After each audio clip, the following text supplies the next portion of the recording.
College முடிச்ச உடனே business start பண்ண போறாங்க அப்படின்னா, அவங்க படிச்சதுலயே பிஸ்னஸ் ஸ்டார்ட் பண்ண போறாங்கன்னா கொஞ்சம் சேஃப் நாலேஜ் இருக்கும். பட் ஆனா நான் படிச்சது வேற, சம்மந்தமே இல்லாம நான் வேற ஒரு பிஸ்னஸ் பண்ண போறேன் அப்படின்னா the probability of failure is more. அந்த இடத்துல வந்து ஃபெயிலியர் ஆகிறதுக்கான ப்ராபபிலிட்டி நிறைய இருக்கு. பேரலா பண்ற பிசினஸ்ல இருந்து ஓரளவுக்கு இன்கம் வருது, கன்சிஸ்டன்டா 3 to 6 monthsக்கு நல்ல ஒரு இன்கம் ஜெனரேட் பண்ண முடியுது, ப்ராஃபிட்டபிளா இருக்கு. அந்த ஸ்டேஜ்ல வந்துட்டு அவங்க ஜாபை குவிட் பண்ணிட்டு அவங்க வந்து பிசினஸ்க்குள்ள போலாம். நிறைய டைம் நான் இதை சொல்லும் போது யூனிக்கா நான் என்ன பண்ண போறேன், டிஃப்ரெண்டா நான் என்ன பண்ண போறேன், பெட்டர் சர்வீஸ் கொடுக்க போறேனா, இல்ல ஃபாஸ்டா டெலிவரி கொடுக்க போறேனா, இல்ல என்ன மாதிரியான சொல்யூஷன் பெட்டரா நான் என்னோட கஸ்டமருக்கு கொடுக்க போறேன். ஸோ அந்த யூனிக் செல்லிங் பாயிண்ட்டை நம்ம வந்து அரைவ் பண்ணி அதை வந்து கொடுக்க ஆரம்பிச்சிட்டோம்னாவே, இது வந்து இன்னொருத்தவங்க பண்ணிட்டு இருக்காங்க அதனால நம்ம பண்ணக்கூடாதுன்னு எதுவுமே கிடையாது. இப்போ சாரீ பிஸ்னஸ்ன்றது நிறைய பேர் பண்ணிகிட்டே தான் இருக்காங்க. பட் ஆனால் அதை நல்லா மார்க்கெட் பண்ண தெரிஞ்சவங்க இப்போவும் வந்துட்டு 2-3 பிரான்ச் வந்துட்டு கிட்டத்தட்ட போத்தீஸ், சென்னை சில்க்ஸே பார்த்து பயப்படுற அளவுக்கு வந்துட்டு பண்ணிட்டு தான் இருக்காங்க. இன்னைக்கு வில்லேஜில் இருக்கிற அவ்வளோ பேர் அவ்வளோ ப்ராடக்ட்ஸ் பண்ணுறாங்கம்மா. அவங்க தோட்டத்திலேயே இருக்கிற வந்துட்டு காய்கறிகளையோ அந்த வேல்யூ அடிஷன் பண்ணி அவங்க சுற்றி இருக்கிற இடத்துல என்ன கிடைக்குதோ அதை வேல்யூ ஆடட் ப்ராடக்ட்ஸாக கொடுக்குறாங்க.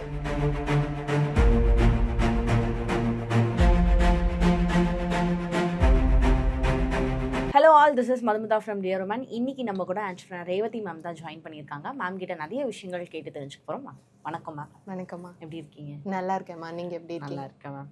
மேம் இப்போ யங்ஸ்டர்ஸ்லாம் நிறைய பேர் வந்து காலேஜ் முடிச்ச உடனே வந்து நாங்கள் பிஸ்னஸ் பண்ண போகிறோம் அப்படின்னு வந்து ஸ்டார்ட் பண்ணிடுறாங்க. ஃபர்ஸ்ட் அவங்க பண்ணுற மிஸ்டேக்ஸ்லாம் என்னென்ன மேம்? ஓகேம்மா, ஸோ காலேஜ் முடித்த உடனே பிஸ்னஸ் ஸ்டார்ட் பண்ண போகிறாங்க அப்படின்னா அவங்க படித்ததுலேயே பிஸ்னஸ் ஸ்டார்ட் பண்ண போகிறாங்கன்னா கொஞ்சம் சேஃப் நாலேஜ் இருக்கும். பட் அப்போவுமே வந்துட்டு நம்ம படிக்கிறதுக்கும் ப்ராக்டிக்கலாக நம்ம லைஃப்பில் ரியல் டைம் லைஃப்லேயே பார்க்குறதுக்கும் நிறையவே டிஃப்ரென்ஸ் இருக்கும். பட் ஸ்டில் ஓகேன்னு சொல்லலாம். பட் ஆனால் நான் படித்தது வேற, சம்மந்தமே இல்லாமல் நான் வேற ஒரு பிஸ்னஸ் பண்ண போகிறேன் அப்படின்னா the probability of failure is more. அந்த இடத்துல வந்து ஃபெயிலியர் ஆகிறதுக்கான ப்ராபபிலிட்டி நிறைய இருக்கு. இப்போ இந்த இடத்துல அவங்க பிஸ்னஸ் ஸ்டார்ட் பண்ணுறதுக்கு முன்னாடி யோசிக்க வேண்டிய விஷயம் என்னன்னா, அவங்க பிஸ்னஸ் ஸ்டார்ட் பண்ணுறதுக்கு முன்னாடி யோசிக்க வேண்டிய விஷயம் என்னன்னா அவங்க ஃபேமிலியோட ஃபினான்ஷியல் ஸ்டேட்டஸ். இப்போது 2 டைப் ஆஃப் ஸ்டூடெண்ட்ஸ் இருக்காங்கன்னு வைங்களேன். ஒருத்தவங்களோட ஃபினான்ஷியல் ஸ்டேட்டஸ் எப்படி இருக்குன்னா, நெக்ஸ்ட்டு அவங்க ஃபேமிலி எப்படா இவங்க சம்பாதிக்க போகிறாங்கன்னு வெயிட் பண்ணிகிட்டு இருக்காங்க. ஸோ மொத்த பேர்டனும் இவங்க மேலே இருக்குது அப்படின்னா பிஸ்னஸ் ஸ்டார்ட் பண்ணாமல் இருக்கிறது நல்லது. ஃபஸ்ட்டு ஒரு வேலைக்கு போயிட்டு அதுக்கப்புறமா அவங்க வந்து ட்ரை பண்ணலாம். இன்னொரு டைப் ஆஃப் பீப்புள் இருக்காங்க, அவங்க அப்பாவோ அம்மாவோ வந்துட்டு ஆல்ரெடி நல்ல ஏர்னிங் ஸ்டேட்டஸில் இருப்பாங்க, இவங்களோட இன்கம் இம்மீடியட்டாக ஃபேமிலிக்கு தேவைப்படாது. அப்படின்றவங்க இனிஷியலாகவே ரிஸ்க் எடுத்து அவங்க ட்ரை பண்ணலாம். அதே மாதிரி ஃபேமிலி கிட்ட இருந்தும் ஒரு சப்போர்ட், ஃபேமிலி கிட்ட இருந்தும் அவங்களுக்கு ஒரு சப்போர்ட் கிடைக்கும். ஃபினான்ஷியலாக இருக்கட்டும், இல்லை ப்ரெஷரும் இருக்காது. நீ எப்போ தான் வேலைக்கு போவ, நீ எப்போ தான் சம்பாதிக்க ஆரம்பிப்ப அப்படின்ற ஒரு ப்ரெஷர் அவங்களுக்கு இருக்காது. இவங்க இம்மீடியட்டாக ஸ்டார்ட் பண்ணலாம். ஸ்டார்ட் பண்ணி 1 or 2 years ட்ரை பண்ணி அது ஃபெயிலியர் ஆகுதோ சக்ஸஸ் ஆகுதோ இல்லை இன்னொரு பிஸ்னஸ் ட்ரை பண்ணுமோ அவங்களுக்கு டைம் இருக்கும். பட் இந்த ஃபர்ஸ்ட் கேட்டகரி ஆஃப் பீப்புள் இருக்காங்க பார்த்தீங்களா, தமிழ்நாட்டில் பொறுத்த வரைக்கும் ஒரு 70 to 80% ஆஃப் த பீப்புள் இந்த கேட்டகரியில தான் இருக்காங்க. லைக் எப்படா பையன் வேலை படிச்சு முடிச்சுட்டு வேலைக்கு போவான் அப்படின்னு. அவங்க வந்துட்டு ஐ ஷுட் சே இது வந்து ட்ரை பண்ணக்கூடாதுன்னு தான் நான் சொல்லுவேன். பிஸ்னஸே பண்ணக்கூடாதா அப்போ நாங்கள்லாம் அப்படின்னு கேட்டால் இல்லை, கண்டிப்பாக பிஸ்னஸ் பண்ணலாம். ஒரு வேலைக்கு போயிட்டே பேரலாக அவங்க வந்து ஒரு பிஸ்னஸும் ஸ்டார்ட் பண்ணலாம் அவங்களோட பேஷனுக்கு ஏற்ற மாதிரி.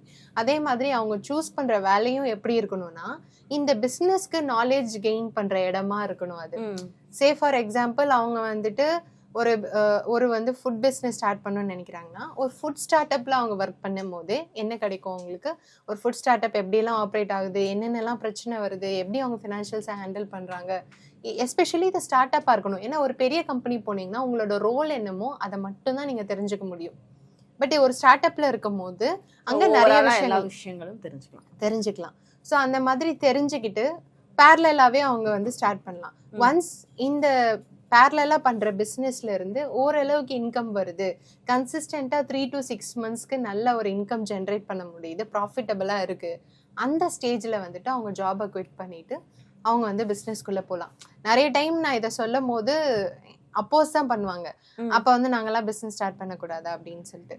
என்னன்னா நீங்கள் ஒரு பிஸ்னஸ் ஸ்டார்ட் பண்ணுறதுல ரொம்ப இம்பார்ட்டண்ட்டான விஷயம் என்னென்னா உங்களுக்கு வந்து ஒரு மென்டல் பீஸ் வேணும். அது இல்லை அப்படின்னா நீங்கள் எப்போவுமே ஃபினான்ஷியல் ப்ரெஷர்லேயே இருக்கீங்க அப்படின்னா உங்கள் பிஸ்னஸை எப்படி டெவலப் பண்ணுறது, நீங்கள் நெக்ஸ்ட் லெவலுக்கு எப்படி க்ரோ ஆகுறதுன்றத நம்மளால் யோசிக்கவே முடியாது. அதுலேருந்து டைவர்ட் ஆக நம்ம வேற விஷயங்கள் தான் பண்ணுவோமே தவிர பிஸ்னஸில் கான்சென்ட்ரேட் பண்ண முடியும். இப்போ 2 விஷயம் சொன்னீங்க. நீங்கள் படித்து முடித்ததும் ஒரு பிஸ்னஸ் ஸ்டார்ட் பண்ணுறாங்கன்னா ஒன்று அவங்க என்ன படித்தாங்களோ அது ரிலேட்டடாக ஸ்டார்ட் பண்ணணும் அப்படின்னு. ஆனால் நிறைய பேருக்கு வந்து ஒரு பேஷனாக இருக்கும் ஒரு விஷயத்து மேலே, அதில் நம்ம பிஸ்னஸை வந்து ஸ்டார்ட் பண்ணோம், இல்லை யூனிக் ஐடியாஸ் வச்சுருப்பாங்க. ஆனால் அது மார்க்கெட்டில் டிமாண்டாக இருக்கா அப்படின்னு கேட்டால் கிடையாது. அது எப்படி நம்ம அனலைஸ் பண்ணுறது? நம்மளுடைய ஐடியா வந்து மார்க்கெட்டில் வந்து ஒரு டிமாண்டை க்ரியேட் பண்ணும் அப்படின்றத எப்படி நம்ம அனலைஸ் பண்ணுறது மேம்? ஓகே, இப்போ முன்னாடியெல்லாம் பார்த்தீங்கன்னா அதுக்கு நம்ம ஒரு ப்ரோட்டோடைப் கிரியேட் பண்ணணும், அதுக்குன்னே ஒரு பெரிய இன்வெஸ்ட்மெண்ட்டை வந்து எடுத்து வைக்கணும். இப்போல்லாம் அந்த மாதிரி கிடையாது.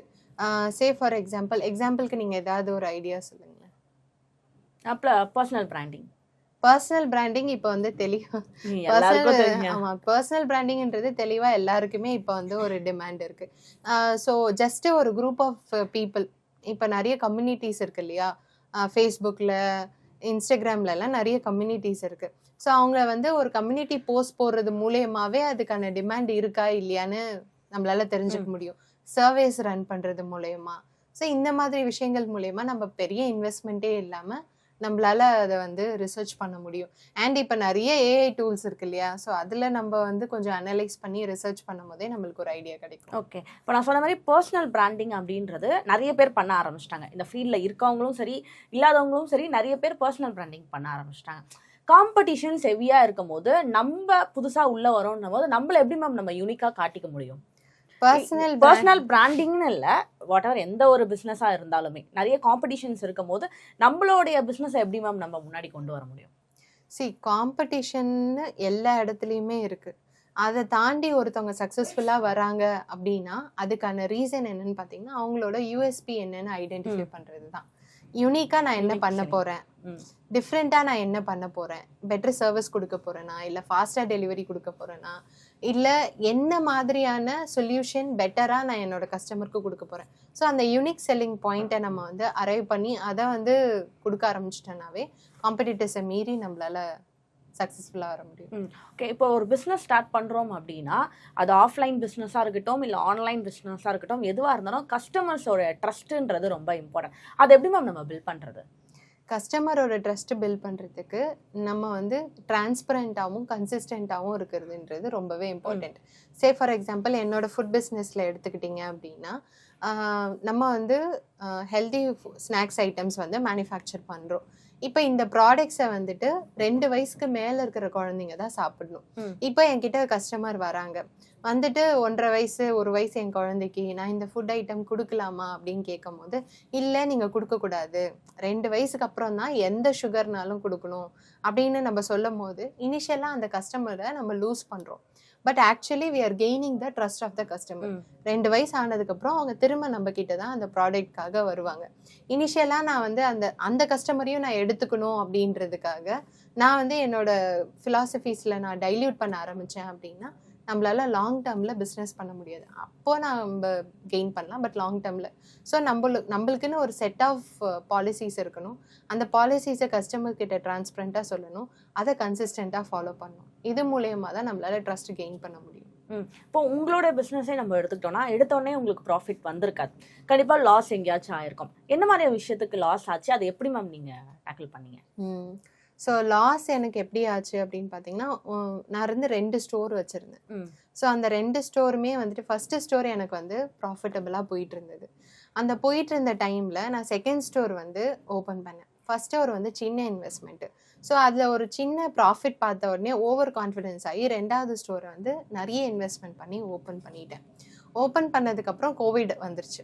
ஸோ கோவிட் வந்த உடனே என்னோட மைண்ட் ஸ்டேட் என்னன்னா எப்படியாவது இந்த 2 கடையும் வந்துட்டு நம்ம பிக்கப் பண்ணிடணும், எப்படியாவது கொண்டு வந்துடணும், ஏன்னா இன்வெஸ்ட்மெண்ட் பண்ணியிருக்கோம் அப்படின்றதுனால. பட் கோவிடும் முடிஞ்சதுக்கு அப்புறமும் என்னால் பிக்கப் பண்ண முடியல, அந்த 2 ஸ்டோருமே பிக்கப் ஆகல. இப்போ நான் என்ன பண்றேன்னா, ஏதாவது ஒரு ஸ்டோரை நம்ம க்ளோஸ் பண்ணலான்னு டிசைட் பண்றேன். அதுக்கு இந்த பெரிய ஸ்டோரை க்ளோஸ் பண்றதுக்கு எனக்கு மனசு இல்ல. ஏன்னா, அதுல நெறைய இன்வெஸ்ட்மென்ட் போட்டிருக்கோம். அதனால சின்ன ஸ்டோரை க்ளோஸ் பண்ணலான்னு நெனைக்கிறேன். இது வந்து ஒரு எமோஷனல் டெசிஷன். எத நான் க்ளோஸ் பண்ணியிருக்கணும் அப்டின்னா, எது எனக்கு நெறைய லாஸ் குடுக்குதோ, நான் அத தான் நான் வந்து க்ளோஸ் பண்ணியிருக்கணும். எனக்கு எது அதிகமான எஃபோர்ட் என்ன ட்ரெயின் பண்ணுதோ, அத தான் க்ளோஸ் பண்ணிக்கணும்.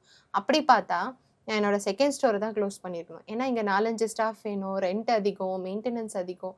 எல்லாமே இங்க வந்து கஷ்டம். பட் ஃபர்ஸ்ட் ஸ்டோர் அப்படி கிடையாது. ஒரே ஒரு ஸ்டாஃப் இருந்தா போதும். இல்ல அ அங்க மெயின்டனன்ஸ் எல்லாமே ரொம்ப கம்மி.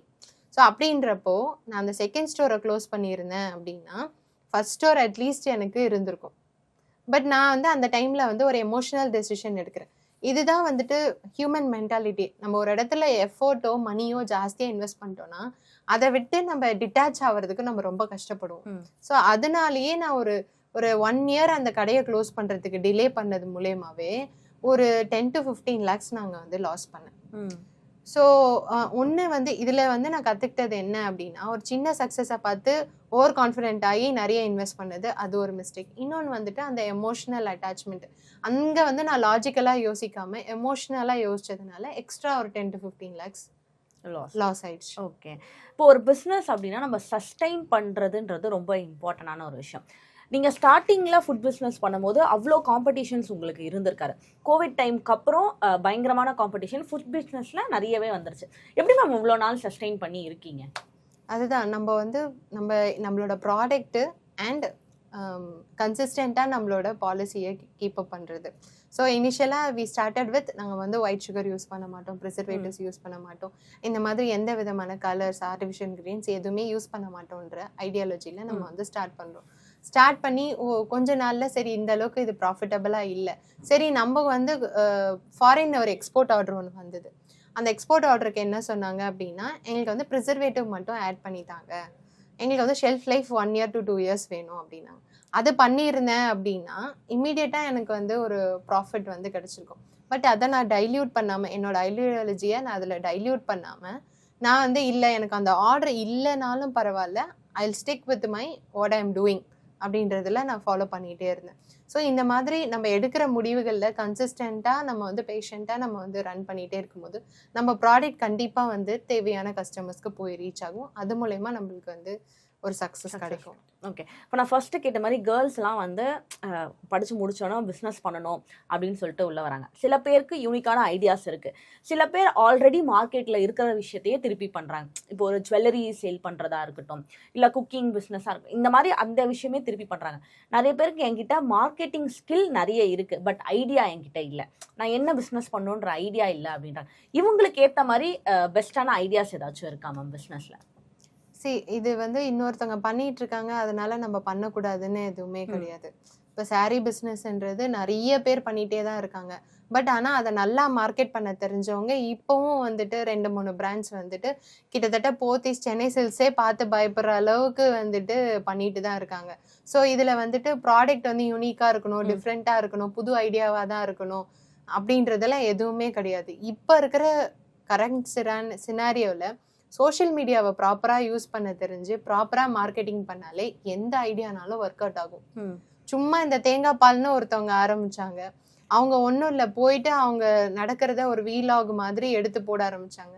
அந்த பொண்ணு பார்த்தீங்கன்னா இன்னைக்கு ஒரு பிராண்ட் லான்ச் பண்ணி அந்த அவங்க ப்ராடக்ட்ஸ் எல்லாம் ஸ்டார் ஹோட்டலுக்கு அந்த ஃப்ளேவர்டு கோகோனட் மில்கை வந்து ஸ்டார் ஹோட்டல்ஸ் கொடுக்கறதுலேருந்து இதெல்லாம் பண்ணிட்டு இருக்காங்க. இது எவ்வளோ நாளைக்கு அவங்களால சஸ்டெயின்டாக பண்ண முடியும்னு தெரியல.